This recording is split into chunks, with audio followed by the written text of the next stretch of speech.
La ciencia de la fertilidad. Hola, muchas gracias a todos por acompañarnos a un nuevo capítulo de este podcast, La ciencia de la fertilidad. Yo soy la doctora Mónica. Y yo el doctor Alejandro.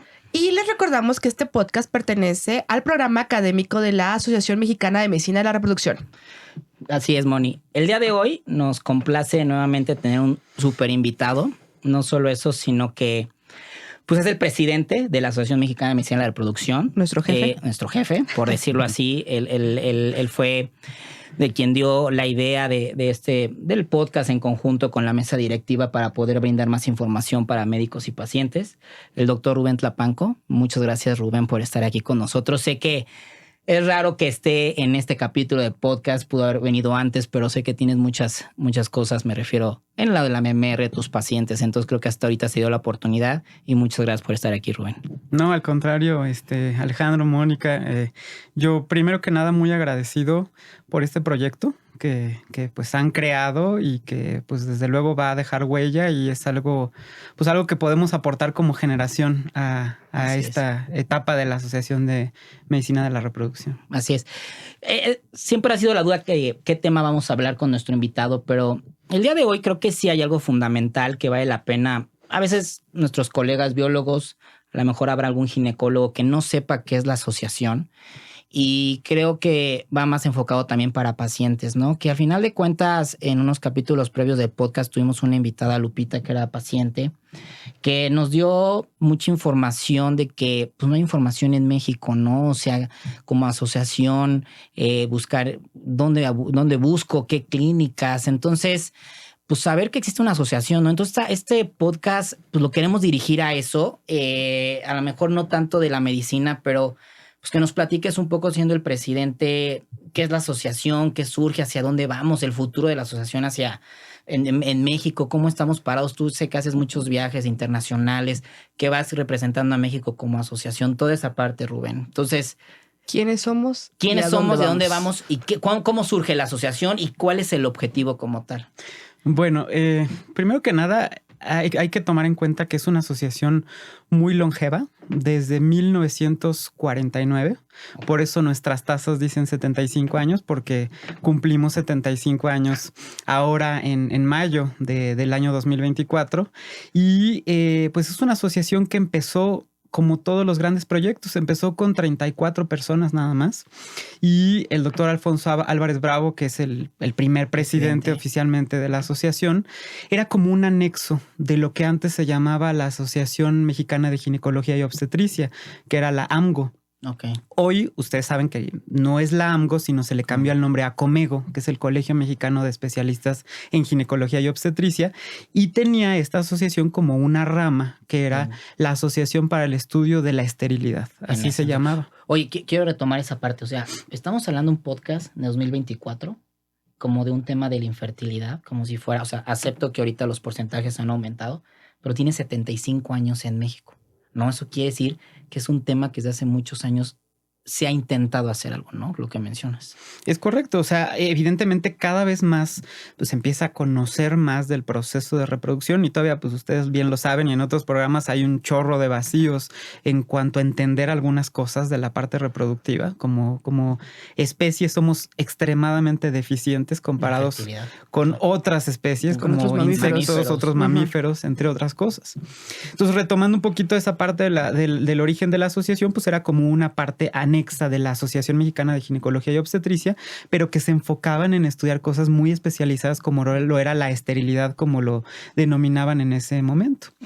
Y a lo largo de pues todos estos 75 años, fue cambiando de nombres. Posteriormente fue Asociación para el Estudio de la Fertilidad y la verdad es que el nombre de Asociación Mexicana de Medicina de la Reproducción pues tendrá como unos 30 años aproximadamente. También ya tiene. Que es ahora sí la AMMR como le conocemos hoy actualmente.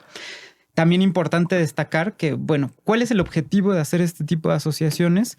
Justo esto, es decir, agremiar a los médicos que son afines y que tienen interés por estos temas en reproducción y explotarlos, estudiar, discutir entre nosotros, involucrar a más gente, involucrar a pacientes, involucrar otras especialidades para seguir aprendiendo y para seguir estudiando pues, temas de fertilidad. El día de hoy, bueno, nada más ahorita que decir, hemos concluido que es parte del objetivo con muchos invitados, es que falta información en México. O sea, puede decir algo, no publicamos, no tenemos datos de mexicanos y esa es la idea, o sea, tener algo que podamos conjuntar como tal. Sí, justo yo lo que quería decir es que una de las cosas que tenemos que como que platicar qué es una asociación, o sea, qué hacemos, ¿no? O sea, qué hace la asociación, qué le brinda de apoyo a un médico, qué le brinda, o sea, le brindamos apoyo a los pacientes, o sea, cuál es el objetivo de que nos podamos agremiar, ¿no? O sea, tú como presidente, ¿cómo lo ves? O sea, ¿cuál es el objetivo que tú buscas de que podamos ser pues, un conjunto de personas que estudian la fertilidad? Sí, en primer lugar es la actualización médica continua. Evidentemente, pues mientras más cabezas hay, más experiencia se tiene, más experiencias con pacientes, con la misma formación de todos nuestros colegas, pues se puede llegar a consensos o a entendimientos de cómo abordar problemas de salud, en este caso las cuestiones de fertilidad. Y el fin último, pues es que se dirija esa buena calidad de atención a nuestros pacientes de acuerdo a lo que se ha explotado y se ha desarrollado. Por eso creo que es muy importante que los pacientes sepan, y digo los porque son hombres y mujeres, que entiendan que hay un gremio que se dedica y que además tiene 75 años más que todos los que estamos ahorita conformando incluso la mesa directiva, que le da un poco más de calidad a la formación y a la formación médica continua que tienen los médicos que participan o participamos en ella. Y entonces eso podría darles una mejor atención a la salud.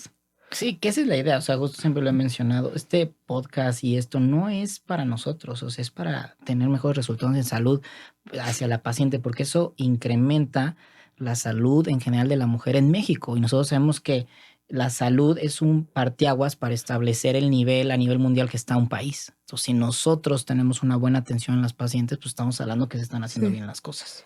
Y justo esta parte que decía Sánchez de, oye, es que México no publica, México no sabemos los resultados, no sabemos, o sea, yo siempre que lo platicamos en alguna mesa, algún debate o entre amigos, siempre les digo que las mexicanas somos diferentes al resto de la población que está representada en los grandes metaanálisis, ¿no? O sea, desde que siempre lo digo como en broma, de que cuando hablemos con pacientes de síndrome ovario poliquístico y que te dicen los libros, que a partir de tal grado de esta escala ya son hirsutas. Y yo les digo, pues es que ese número que le ponen, todas las mexicanas lo tenemos de base, ¿no? O sea, porque ya lo decía el cantante aquel, que las mujeres mexicanas éramos bigotonas, ¿no? O sea, yo dije que ibas a hablar de un pedazo de canción. No. Pero justo desde esa misma perspectiva, o sea, que tenemos un metabolismo diferente, seguramente también un impacto metabólico y genético distinto. Seguramente si nosotros pudiéramos tener esta capacidad de publicar, encontraríamos cosas diferentes, ¿no? Entonces, ¿qué hace la asociación para tratar de ayudar en esto? Bueno, en sí, ustedes lo saben, hay muchas actividades que se han ido sumando a las actividades de la asociación. Evidentemente, el evento más importante que tiene la asociación año con año es el Congreso Anual, que habitualmente pues es donde asiste la gran mayoría de los médicos, y hay que tomar en cuenta, no solo son médicos, también son los especialistas en esa área, como los embriólogos. Uy, yo quiero cortar rápido, que hay pacientes que ya saben que en esas fechas no hay biólogos en México, o las clínicas están cerradas, o justo no hay ciclos ese mes. Sí. Bueno, sí. Es correcto, habitualmente es en julio de cada año, donde pues todos están agremiados. Pero no también son vacaciones de verano. Es correcto. Y también están los embriólogos, que son parte fundamental en el laboratorio. Hay enfermeras. Queremos unir también, como estaban comentando en el último podcast que tuvieron, a especialistas en salud mental, que ese es otro proyecto que también se ha tenido en mente y a veces se deja un poquito de lado, pero la idea es que todo esto se pueda agrupar además de todas las actividades que se hacen mensualmente. Se hacen actividades, sesiones de hora y media, un martes de cada mes, módulos sabatinos que son cursos que se hacen una vez al mes en sábado, de áreas muy específicas de la reproducción o temas afines a la ginecología endocrina que tiene que ver con las hormonas y el control hormonal de nuestras pacientes. Y bueno, muchos cursos que se llegan a hacer. Que también quienes nos ven, algunos médicos no sabrán o pacientes, la AMMR, la asociación, no solo es reproducción asistida, que es ese podcast, ¿no? O sea, conforma endocrinología, menopausia, anticoncepción, el hombre, o sea, abarca todo lo reproductivo, genética, ¿no? Entonces, bioética también. Bioética, o sea, porque hablar de bioética es un buen tema para un podcast ahorita que dices, ¿no? Yo te quería preguntar, Rubén, ¿siempre el mexicano no cree en el mexicano o siempre menosprecia todo lo mexicano, no? Nos hemos dado cuenta que creo que se están haciendo bien las cosas. Vamos por buen camino, nos falta mucho. Tú como presidente que he visto, ya sea que te han invitado para algunos, siempre lo importante con el Congreso de Europa, el de América o el de Latinoamérica, ¿cómo ves a México? ¿Cómo nos ven como asociación? ¿Cómo estamos parados para presumir lo que somos, no? Porque el mexicano hace bien las cosas. Yo te podría decir que a lo que nos falta un poquito a los mexicanos es, uno, creérnosla. Sí. Como que sí es algo importante. Y dos, probablemente estar un poquito más unidos como en colectivo en cuanto a lo que mencionabas de publicaciones o como de fuerza. Y para eso es la asociación, para unir a todos los especialistas. Habrá alguien que es mejor en una cosa que en otra, como todo en esta vida. Pero lo que yo he podido ver en diferentes países del mundo y dicho por profesores extranjeros que vienen a los congresos como el que tenemos cada año, dijeron, este tipo de congresos que están haciendo no le pide nada a cualquier congreso de América Latina, por lo menos. Yo no digo, no hemos ido a los congresos de Europa y nos hemos dado cuenta que es muy similar a lo que hemos nosotros. Habrá cosas a lo mejor más de investigación, más que hacen en su población, porque publican mucho en su población, pero la realidad es que nosotros, si tuviéramos ese nivel de publicación o de unión, podríamos hacer congresos increíbles, ¿no? Justo, hablando de unión, o sea, que creo que es algo muy importante aprovechar que tenemos aquí a nuestro presidente, hablar de lo que podríamos hacer como unión, o sea, o sea, como algo utópico. ¿Qué pasaría si todos los biólogos, todos los que hacen medicina de la reproducción se unieran y pudiéramos hacer cosas en conjunto, ¿no? O sea, ¿dónde estaríamos a nivel de investigación, a nivel de reportes, ¿no? Porque o sea, muchas clínicas reportan para Red Lara, que es la red latinoamericana, pero no existe algo que nosotros reportemos como mexicano, ¿no? ¿O sí existe? No existe, pero sí existe. O sea, es decir, ya lleva un rato y justo pues con Alejandro se ha estado hablando del registro mexicano, que es muy importante tener un registro para poder medir. Tú no puedes hablar de algo que no puedes medir o que tú piensas que mides o hacer una publicidad diciendo que tú eres el mejor porque eres el mejor y ya, y si no te devuelvo tu dinero. Y porque yo digo. Es decir, hay que dar datos. Y esos datos, eso es a lo que me refiero cuando hay que ser o hay que trabajar en equipo. Si tú ocultas tus datos o falseas tus datos, eso no es trabajar en equipo. Y ahí es donde, bueno, nuevamente te encomendamos a tratar de fomentar a los socios para que podamos impulsar el registro. Eso nos ayudaría muchísimo y nos daría todavía más prestigio a nivel mundial en cuanto a la reproducción. Yo le llamo el ego empresarial, o sea, un día lo puse en una plática porque pues, al final de cuentas el médico, a ver, que vengamos acá con los invitados y eso, pues te quita tiempo, ¿no? O sea, todos tenemos trabajo, todos tenemos familia, todos tenemos pendientes, ¿no? Entonces, aportar un poquito, ir a congresos, o sea, ¿me entiendes? Hace la diferencia, ¿no? El problema ahorita que se está haciendo el registro es la nula participación. O sea, de la verdad, de los centros, de los directores. Sí acepto que hay una comunidad más unida de los embriólogos, que esa es la fuerza ahorita que tenemos, pero como médicos, como directores, no sé si están en otra cosa, no sé si acepto que hay algo empresarial de las clínicas que tienen otras prioridades, pero si no lo hacemos, pues no vamos a llegar a ningún lado. Pero la idea es que llevo ya 4 años intentándola y no hay participación, entonces tenemos que seguir. Creo que es porque la gente no ve que la unión puede hacer la fuerza, ¿no? O sea, como que tú dices, pero ¿de qué van a servir que mis datos o sea, mis resultados estén por todas partes, ¿no? O sea, no ven que la importancia es de que si nosotros pudiéramos tener la información general, podríamos crear estadística o evidencia personalizada para las mexicanas y que eso a la vez les va a ayudar a que sus clínicas tengan mejores resultados, ¿no? Totalmente. Y por otro lado, yo podría decirles que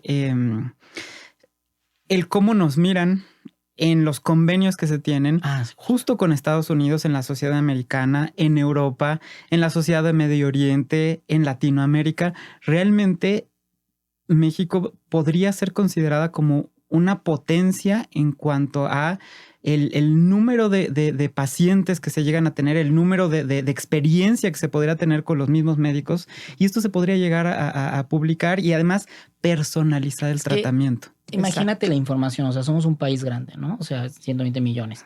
No tenemos un consenso, pero se calculan 7 millones de parejas infértiles, ¿no? Entonces, estás hablando que es un buen número que podríamos aportar, ¿no? Al mundo como investigación, ¿no?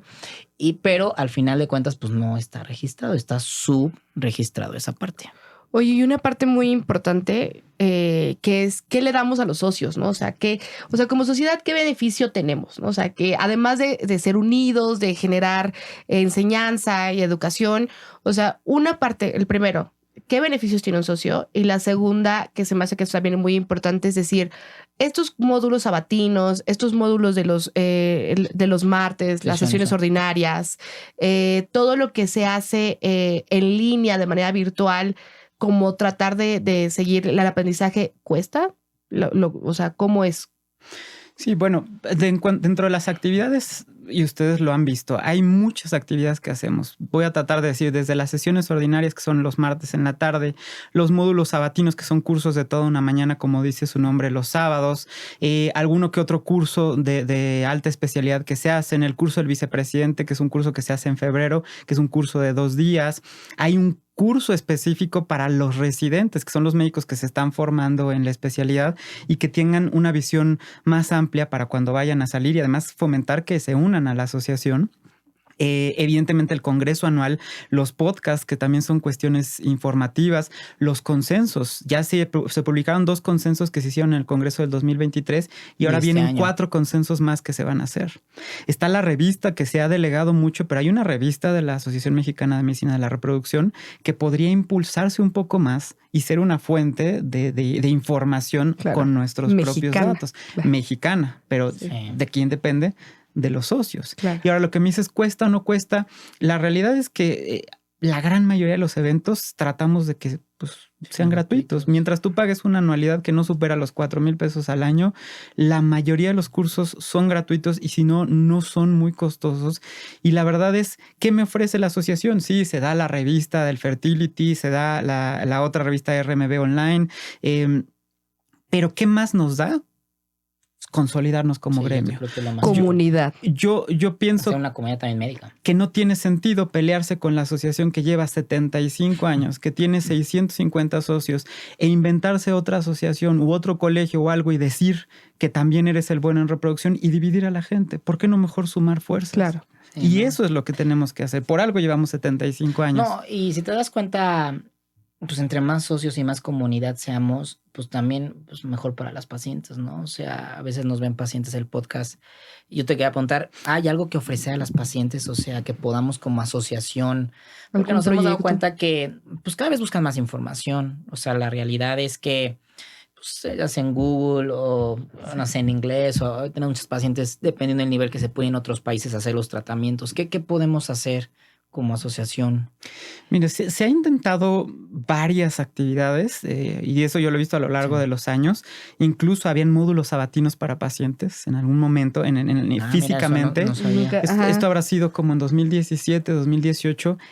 El mayor problema es que había muy poquita asistencia. Muy poquita asistencia. La verdad es que no sé si por la falta de difusión en ese momento. Por otro lado, en la gestión del doctor Batiza, no sé si les tocó a ustedes, hicieron unas pláticas o algunas grabaciones también que eran, te pedían a ti, Mónica, oye, háblame de ovario poliquístico, pero enfocado a pacientes.